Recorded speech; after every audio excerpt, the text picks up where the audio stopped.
konsep hantu baik tidak dikenal dalam akidah Islam. Dia juga menegaskan bahwa kritikan yang diberikan bukan untuk menjatuhkan karya. Masa kecil kita dipenuhi dengan imajinasi film tuyul, jin, hantu, bidadari, penyihir, dan sebagainya. Dan apa ketika kita besar, kita tersesat gara-gara mereka? Well, buktinya tidak. Tugas kita bukan melarang semua hal, tapi mendampingi. Halo everyone, I'm Misul Kim dan selamat datang ke channel YouTube aku. By the way, yang lagi nonton, gimana nih kabarnya hari ini? Apakah dalam kondisi yang baik saja? Atau mungkin sebaliknya ya? Apapun terjadi, jangan menyerah ya guys. Ayolah semangat dan tetap semangat ya. Fighting! Guys, dalam video kali ini seperti yang sudah kalian lihat di judul dan juga di thumbnailnya, kita bakal bahas tentang film animasi Jumbo. Tapi sebelum kita lanjut ke topik pembahasan ya, aku di sini mau ngasih saran buat kalian yang lagi jerawatan. Soalnya ya guys, kemarin beberapa hari yang lalu aku itu breakout dan waktu itu terjadi aku nggak panik, aku cuma melakukan rutin untuk double cleansing sebelum aku itu tidur. Jadi sebelum cuci muka ya, aku itu pakai micellar water dulu dari Poise dan wajah kerasa nyaman banget setelah pemakaiannya. Dan setelah bersihin pakai micellar water ya guys, baru aku cuci muka aku pakai facial foam dari Hada Labo. Ini tuh yang Shirojun ya guys. Selain dapat membantu untuk mengangkat kotoran dan juga minyak pada wajah, ini tuh juga dapat mencerahkan wajah guys. Jadi dalam produk ini kita udah dapetin dua manfaat nih, mulai dari melembabkan dan juga mencerahkan wajah. Nah, buat kalian yang mungkin juga tertarik untuk cobain, nanti bisa langsung ke tab produk aku ya. Thank you so much. Oke teman-teman, enough ya, dan sekarang kita akan lanjut ke topik pembahasannya. Guys, film Jumbo ini merupakan film animasi yang diproduksi oleh V-Cinema Studio, yang mana untuk film ini mulai tayang pada tanggal 31 Maret lalu. Film ini mengisahkan Don, seorang anak laki-laki muda yang sering diremehkan oleh teman-temannya yang berusaha untuk tampil dalam pertunjukan bakat dengan sandiwara panggung yang terinspirasi oleh buku dongeng berharga yang ditinggalkan oleh mendiang orang tuanya. Namun, rencananya itu terganggu ketika adanya seorang pengganggu yang mencuri buku tersebut, dan Don tiba-tiba bertemu dengan seorang anak muda misterius yang mencari bantuan untuk bersatu kembali dengan orang tuanya. Waduh, dari sinopsisnya aja kayak menarik banget ya film ini. Dan jujur ya guys, sebagai penggemar film horor, aku pun juga sangat pengen banget untuk nonton film Jumbo ini serius. Tapi sayang banget aku belum bisa nonton. Kenapa? Karena di sini tuh atau di daerahku itu nggak ada bioskop. Jadi kalau kita mau nonton bioskop ya meski nyebrang pulau teman-teman, dan jaraknya juga lumayan jauh sih. So aku berharap semoga film ini nanti dapat tayang di platform OTT, dan semoga tayangnya di platform OTT yang aku berlangganan juga. Amin ya, amin, kita doakan seperti itu. Buat teman-teman yang bertanya-tanya kenapa aku sangat tertarik banget untuk nonton film ini, mungkin dari ulasan-ulasan para penonton yang udah aku baca ya teman-teman. Selain itu, beberapa penonton itu juga seperti mengungkapkan tentang bagaimana pesan-pesan yang mereka dapatkan usai menonton film tersebut, dan mungkin aku bisa bacakan ya seperti apa pesan yang didapatkan oleh para penonton usai menonton film animasi Jumbo. Dari film Jumbo kita bisa belajar kalau hidup ini bukan cuma tentang diri sendiri aja. Kita harus belajar untuk menghargai orang-orang yang ada di sekitar kita dengan menjadi pendengar yang baik. Karena cerita nggak akan jadi cerita kalau nggak ada yang mendengar. Dari film ini aku belajar kalau lagi marah, sedih, kesal, jangan melampiaskannya ke orang lain ya. Kalau ditolongi, jangan ngelunjak. Jangan lupa balas kebaikan orang yang udah nolong kita. Jangan ingkar janji, jangan hanya mau didengarkan, tapi dengarkan juga orang lain. Jangan membuli teman karena kekurangannya, karena siapa tahu dialah yang akan membantu kita di saat susah. Film ini cocok banget sih buat anak kecil, termasuk anak kecil yang ada di dalam toddler 30 tahun ke atas sepertiku. Berarti aku juga termasuk ke masih anak kecil ini berarti ya. Ternyata ya toddler umur 20 tahunan kayak aku gini relate banget sama film Jumbo. Aku sering gak mau nangis biar gak kelihatan lemah. Aku juga belajar buat mendengarkan orang lain sebelum didengarkan. Dan jangan pernah coba ya buat merendahkan orang lain hanya karena dia beda dari kita. Pokoknya habis nonton ini perasaanku serasa divalidasi dan inner childku terpenuhi. Wih, pesan ini dapatkan benar-benar dalam banget ya teman-teman. Nah, ini juga yang jadi salah satu alasan kenapa aku juga pengen banget nih nonton film yang satu ini. Anyway, berbicara mengenai pencapaian, apakah kalian tahu bahwa Jumbo berhasil loh memecahkan rekor? Bahkan gak cuma itu saja, berdasarkan informasi yang aku dapatkan dari media internasional yakni Variety, film ini juga siap nih untuk dirilis secara global. Wih, amazing. Jadi dalam artikel yang diterbitkan oleh media tersebut, film ini berhasil memecahkan rekor sebelumnya yang dipegang oleh si Juki The Movie yang berhasil menarik 642.312 penonton dan gak terkalahkan selama 8 tahun. Dan guys, pertanggal 13 April 2025, akun Habis Nonton Film di X mengungkapkan film ini telah mencapai 2.795.000 penonton loh. Wih, amazing banget kan? Yang mana jika kita lihat ya dari hari ke hari, jumlah penontonnya itu terus meningkat dan juga meningkat. Amazing. Dan guys, mengenai pencapaian ini, Anggia Karisma seperti yang dikutip dari Variety mengatakan seperti ini. Angka-angka ini bukan hanya tentang penjualan tiket, angka-angka ini mewakili cinta, harapan, dan kepercayaan masyarakat terhadap cerita lokal kita sendiri. Melihat tanggapan yang tulus dari penonton Indonesia, membuat setiap tantangan yang kita hadapi selama 5 tahun terakhir terasa sangat berarti. Dalam artikelnya, Variety lantas menuliskan bahwa kesuksesan film ini sangat penting di pasar film horor yang mendominasi lebih dari 50% perilisan teater domestik. Jumbo juga berhasil nih berkembang dengan cerita yang ramah keluarga yang berfokus pada tema kehangatan, harapan, dan juga hubungan. Film ini juga menghasilkan dukungan organik yang substansial di media sosial dengan orang-orang yang menjuluki diri mereka sebagai Jumbo's Free Buzzer yang menciptakan meme dan pesan viral yang membuat film tersebut menjadi trending di sosial media seperti X hingga TikTok selama berhari-hari. Dan setelah sukses di dalam negeri ya, film ini akan melebarkan sayapnya ke kancah internasional mulai bulan Juni dengan perilisan di bioskop-bioskop Malaysia, Singapura, hingga Brunei Darussalam.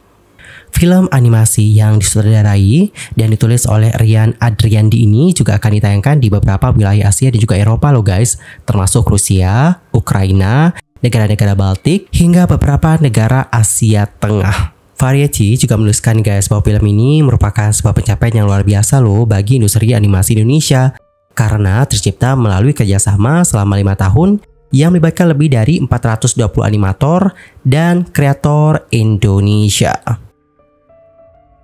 Namun nih teman-teman, di tengah bagaimana film ini yang mendapatkan apresiasi yang besar dari netizen, ada postingan dari netizen yang sekarang itu menuai reaksi yang pro kontra. Jadi ada seorang netizen yang juga diketahui merupakan founder dari komunitas sharing ibu berdaya, itu ngebuat sebuah postingan yang ngebahas tentang film ini teman-teman dengan judul "Ketika Imajinasi Menyentuh Batas Akidah". Dan jujur ya teman-teman, aku udah mencoba untuk mencari tahu bagaimana postingan lengkapnya, tapi sayang untuk postingannya itu udah dihap. Bahkan aku itu sampai begadang sampai jam 2 malam untuk nyari bagaimana full postingannya, tapi sayang aku nggak ketemu. Nah di sini aku itu cuma nemunya sampai 4 halaman doang teman-teman, dan ini aku dapetin dari Sarang Editor Indonesia. Dan coba kita baca bagaimana postingan dari netizen tersebut yang sudah diposting ulang oleh Sarang Editor Indonesia. Film Jumbo itu menghibur, hangat, dan juga menyentuh. Tapi ada satu hal nih yang membuatku berhenti dan merenung lebih dalam. Setelah menonton pertama, ada satu hal yang mengganjal. Akhirnya aku rewatch film Jumbo. Ingin memastikan tokoh Mary ini sekedar tokoh hayalan atau imajinasi anak-anak. Ternyata tidak. Mary memang digambarkan sebagai arwah anak kecil yang sudah meninggal. Sebagai orang tua, aku paham betapa pentingnya imajinasi dalam tumbuh kembang anak. Tapi bukan berarti semua bentuk imajinasi bisa kita telan mentah-mentah, apalagi jika sudah menyentuh ranah akidah. Menurutku, imajinasi itu penting, tapi perlu arah. Kalau ada yang bilang, kok baper banget sih nonton film? Saya juga awalnya nonton buat hiburan kok. Tapi sebagai ibu, kadang ada momen reflektif yang muncul dari hal-hal kecil seperti ini. Bukan baper, lebih ke tanggung jawab dalam mendampingi anak-anak tumbuh. Karena apa yang mereka tonton bisa sangat mempengaruhi cara mereka memahami dunia. Tokoh Mary itu tokoh yang lucu, lembut, dan dekat dengan tokoh utamanya, yakni si Don. Namun secara narasi dia jelas disebut sebagai hantu, roh anak yang ketayangan. Pertanyaannya, bagaimana posisi konsep ini dalam Islam? Dalam Islam, orang meninggal tidak kembali ke dunia. Ketika seorang wafat, dia masuk ke alam barzah. Ia tidak berkentayangan, apalagi muncul kembali dalam bentuk roh. Konsep hantu baik tidak dikenal dalam akidah Islam. Well, kurang lebih seperti itulah bagaimana isi dari postingan Afifah yang sekarang menuai reaksi pro kontra. Sebagian netizen memberikan masukan dan kritikan serta menyatakan kontra dengan opini yang sudah diberikan. Yang lainnya juga berkomentar bahwa di sanalah peran orang tua dibutuhkan, di mana orang tua dapat memberitahukan tentang anaknya tentang ini dan juga itu, terutama tentang masalah yang hantu ini. Dengan beberapa berkomentar seperti ini. Sebelum memutuskan untuk nonton filmnya, sebaiknya baca sinopsis atau nonton trailernya dulu. Dari awal, film ini itu adalah film animasi dengan imajinasi. Rasanya kurang bijak jika menuntut pembelajaran tauhid untuk film Jumbo ini. Pun film ini adalah film yang ditujukan untuk semua umur, semua agama, semua kalangan. Terlepas dari itu, banyak pesan moral dari film Jumbo ini. Ngajarin anak suka baca buku, jadi anak setia kawan, gak boleh bully orang lain, ngajarin untuk bisa mendengar orang lain, ngajarin untuk nempatin janji, ngajarin untuk saling membantu, hingga mengajarkan untuk bisa menjadi pemenang. Kalau memang tujuan nonton film ini untuk mengedukasi soal tauhid, ya pilih tontonan yang sesuaikan dengan tujuannya. Bisa nonton Nusa dan Rara. Jadi mbaknya bisa bikin review dari sudut pandang tauhid sudah sesuai atau belum. Tidak perlu dari Jumbo untuk menjelaskan kemana orang setelah meninggal. Terlalu tendensius postingannya. Bu, kejauhan. Zaman dulu saya dikasih tontonan Casper, lalu menjadi dewasa dengan melewati banyak proses, mau bebek saja. Saya belum punya anak, tapi saya sedikit paham tentang kekhawatiran seorang ibu untuk tumbuh kembang anak. Tapi ini kejauhan sih. Hati-hati mbak, anaknya bisa jadi seperti apa yang mbak imajinasikan sendiri. Bukan dari filmnya. You attract what you think. Padahal itu termasuk ke dalam imajinasi anak ya. Tugas orang tua yang mengarahkan. Masa iya mau membatasi dunia anak? Komen-komen lain sudah mewakili. Masa kecil kita dipenuhi dengan imajinasi film tuyul, jin, hantu, bidadari, penyihir dan sebagainya. Dan apa ketika kita besar kita tersesat gara-gara mereka? Well, buktinya tidak. Harusnya sih ibu cari info dulu terkait film yang ditonton. Kalau sekiranya tidak cocok ya di skip aja lah. Selain itu ada juga pula yang menyinggung soal affiliate ebook yang dilakukan oleh Afifah, dan hal ini juga telah ditanggapi oleh yang bersangkutan. Jadi dalam sebuah komentar Afifah mengatakan seperti ini. Soal jualan, aku nggak pernah maksa beli, tapi kalau ada yang butuh kenapa harus aku sembunyikan?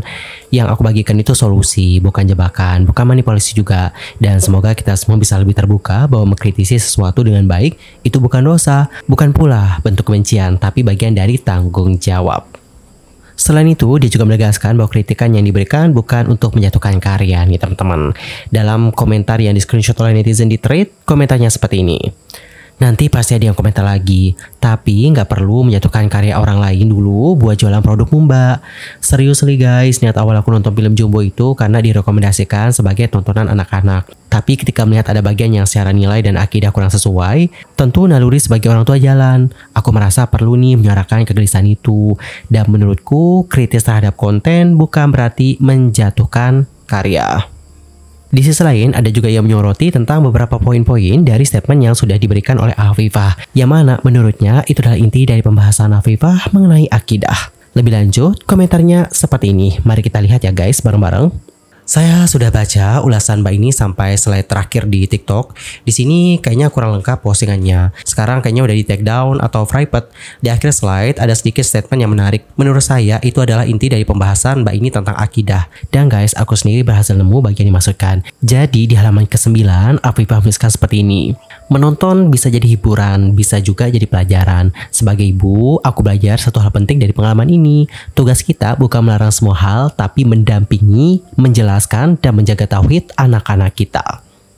Dan mengenai pembahasan konsep akidah, tidak ada yang salah sih, itu bagian dari dakwah. Mengapa harus di-counter dengan narasi menghambat kemajuan perfilman animasi karya anak bangsa, dan ditambahi bumbu-bumbu, ujung-ujungnya jualan.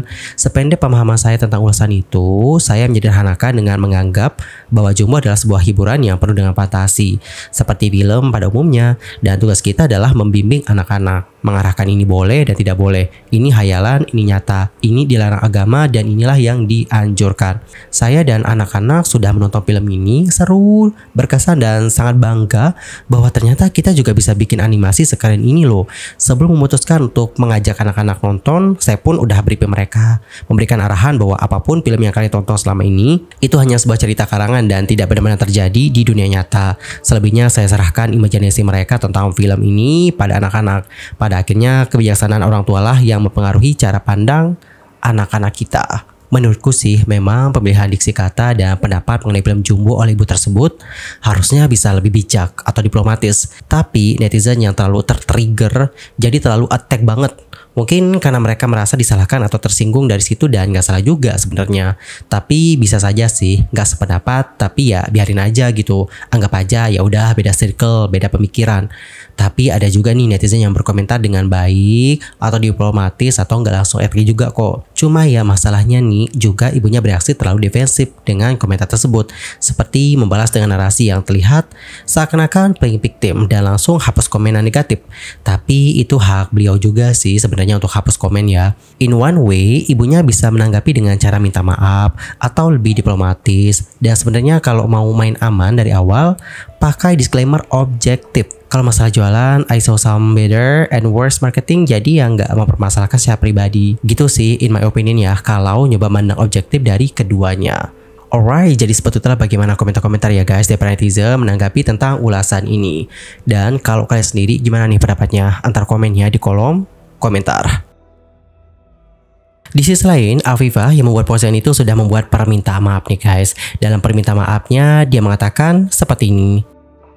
Dengan rendah hati, saya memohon maaf atas keresahan yang timbul dari konten saya tentang film Jumbo. Niat awal saya hanya ingin berbagi sudut pandang sebagai seorang ibu.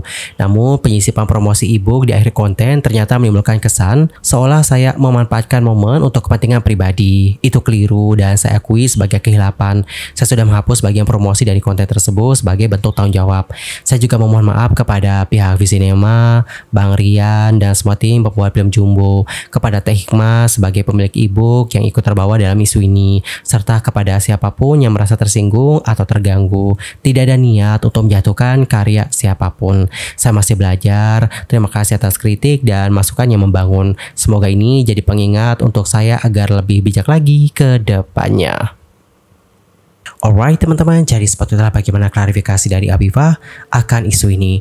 Dan bagaimana di pendapat kalian? Antar komen ya di kolom komentar. Anyway teman-teman, cukup sekian aja untuk hari ini. I'm Sulki pamit dan aku mohon maaf kalau ada kesalahan, baik itu dalam ucapan, sikap, tindakan, dan mungkin ada kesalahan formasi, mohon koreksinya. Sampai jumpa semuanya dan selamat beraktivitas. Goodbye everyone. Teman-teman, aku minta maaf banget ya, di akhir video ini aku izin untuk nge-spill hair care rutin aku. Buat kalian juga mungkin tertarik, nanti bisa langsung cek produk aku ya. Ini adalah tahapan pertama. Jadi aku pakai minyak kemiri dulu. Jadi minyak kemiri ini aku aplikasikan ke kulit kepala, habis itu diemin sekitar 1-2 jam sebelum keramas. By the way, yang aku pakai ini adalah minyak kemiri dari Putri ya guys. Nah setelah itu baru aku keramas pakai produk yang sesuai dengan kondisi rambut aku. Rambut aku itu kering, gampang rontok, kusem, kasar juga. Dan ini benar-benar cocok banget sih guys untuk permasalahan rambut seperti itu.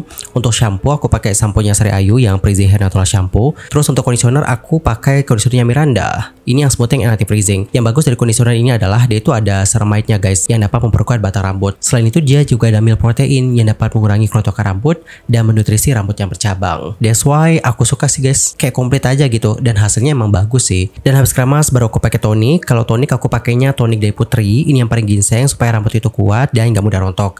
Hasilnya lumayan sih teman-teman. Rambut rontok itu kelihatan berkurang dan harganya juga murah banget. Ini ukuran 450 ml, nggak nyampe 50.000, bahkan di bawah 40.000 harga. Dan 1 kali seminggu biasanya aku juga cream bath pakai natural cream bath candlena dari Putri teman-teman. Dia ini tuh harum banget. Terus ini tuh ya dapat loh menjaga pertumbuhan rambut kita, menjaga kekuatan akar rambut, sekaligus menjaga kehitaman guys, sehingga rambut itu dapat menjadi hitam bercahaya. Nah buat kalian yang juga mungkin tertarik untuk cobain, nanti bisa langsung mampir ke tab produk aku ya guys. Thank you so much. Dan sekali lagi sorry banget ya untuk penambahan bagian ini, sorry banget.